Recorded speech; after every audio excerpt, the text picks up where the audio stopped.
ಕರವೇ ಪ್ರತಿಭಟನೆಯಲ್ಲಿ ಕಾರ್ಯಕರ್ತರನ್ನ ಕೈ ಮುರಿದಿದೆ. ಸೊ ಪೊಲೀಸರ ವಿರುದ್ಧ ಈಗ ಕರವೇ ಕಾರ್ಯಕರ್ತರು ಆರೋಪವನ್ನ ಮಾಡ್ತಾ ಇದ್ದಾರೆ.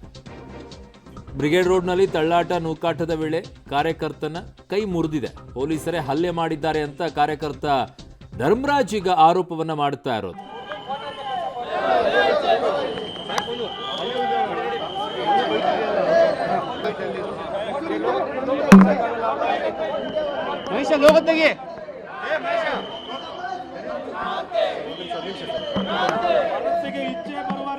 ಪೊಲೀಸರ ವಿರುದ್ಧ ಈಗ ಕರವೇ ಕಾರ್ಯಕರ್ತರು ಆರೋಪವನ್ನ ಮಾಡ್ತಾ ಇದ್ದಾರೆ. ಬ್ರಿಗೇಡ್ ರೋಡ್ನಲ್ಲಿ ಪೊಲೀಸರು ಹಲ್ಲೆಯನ್ನ ಮಾಡಿದ್ದಾರೆ, ತಳ್ಳಾಟ ನೂಕಾಟ ಆಗಿದೆ, ಪೊಲೀಸರೇ ಹೊಡೆದಿದ್ದಾರೆ, ಕೈ ಮುರಿದಿದೆ ಅಂತ ಆಕ್ರೋಶವನ್ನು ಹೊರಹಾಕ್ತಿದ್ದಾರೆ.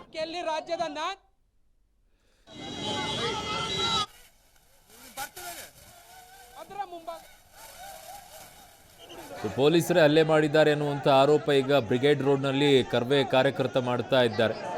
ಸೊ ಕರವೇ ಪ್ರತಿಭಟನೆಯಲ್ಲಿ ಕಾರ್ಯಕರ್ತರನ್ನ ಕೈ ಮುರಿದಿದೆ. ಅಲ್ಲಿ ಹಲವು ಕಡೆಗಳಲ್ಲಿ ಕಾರ್ಯಕರ್ತರನ್ನ ಪೊಲೀಸರು ಜೀಪ್ನಲ್ಲಿ ತುಂಬಿಸ್ಕೊಂಡು ಹೋಗುವಂಥ ಕೆಲಸವನ್ನ ಮಾಡಿದ್ದಾರೆ. ಅಲ್ಲಿ ನೋಡಿ,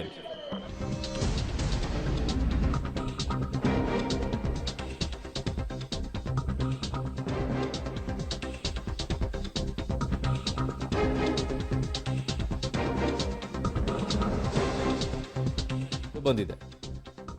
ಕರವೇ ಹೋರಾಟಕ್ಕೆ ಅಂಗಡಿ ಮಾಲೀಕನೇ ಬೆಚ್ಚಿ ಬಿದ್ದಿದ್ದಾನೆ. ಸೊ ಕರವೇ ಕಾರ್ಯಕರ್ತರು ಬರ್ತಾ ಇದ್ದ ಇಂಗ್ಲಿಷ್ನಲ್ಲಿದ್ದ ಬೋರ್ಡ್ ಅನ್ನ ಕೆಳಗಿಳಿಸಿದ್ದಾನೆ ಮಾಲೀಕ. ಕನ್ನಡಕ್ಕೆ ಯಾರು ಬೆಲೆ ಕೊಡಲ್ಲ ಅಂತ ಅವ್ರ ಅಂಗಡಿ ಅಂತ ಮಾಲೀಕರು ನಮ್ಗೆ ಅವಶ್ಯಕತೆ ಇಲ್ಲ. ಕನ್ನಡದ ನಾಮಫಲಕವನ್ನ ಬಳಸಲೇಬೇಕು. ತಾವೆಲ್ಲರೂ ಕೂಡ ಅರ್ಥ ಮಾಡ್ಕೋಬೇಕು. ಆಂಗ್ಲ ಭಾಷೆಯಲ್ಲಿದ್ದಂಥ ನಾಮಫಲಕವನ್ನ ಸ್ವತಃ ಅಂಗಡಿ ಮಾಲೀಕನೇ ಕೆಳಗಿಳಿಸಿರುವಂತಹ ದೃಶ್ಯ ಇದು. ಮಾಗಡಿ ರೋಡ್ನಲ್ಲಿ ಎಲ್ಲ ಕಡೆಯೂ ಒಂದು ಅನೌನ್ಸ್ಮೆಂಟನ್ನು ಮಾಡ್ಕೊಂಡು ಹೋಗ್ತಾ ಇದ್ದಾರೆ. ಕನ್ನಡ ನಾಮಫಲಕ ಇಲ್ಲದೇ ಇದ್ದರೆ ಅಂಥವರ ಅಗತ್ಯತೆಯೂ ಕೂಡ ನಮಗೆ ಇಲ್ಲ ಅನ್ನುವಂಥ